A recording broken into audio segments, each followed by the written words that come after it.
ইসরায়েলের সঙ্গে সরাসরি আলোচনা করবে না সিরিয়া, তবে ওয়াশিংটনের মধ্যস্থতায় আলোচনায় দামেস্কের আপত্তি নেই বলে জানিয়েছেন দেশটির প্রেসিডেন্ট আহমেদ আল শারা।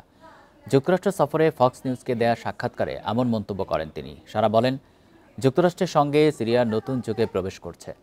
এ সময় ইসরায়েলের সঙ্গে সম্পর্ক স্বাভাবিকীকরণে ওয়াশিংটনের মধ্যস্থতায় আলোচনায় প্রস্তুত হলেও সরাসরি আলোচনার সম্ভাবনা আপাতত নাকচ করেন তিনি।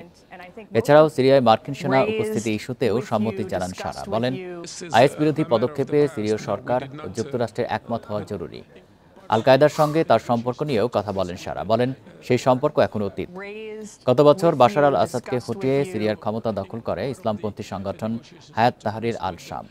ক্ষমতা গ্রহণের পর এটাই আহমেদ আল শারার প্রথম ওয়াশিংটন সফর এবং তিনিই প্রথম কোনো সিরীয় নেতা যিনি হোয়াইট হাউস সফর করেছেন।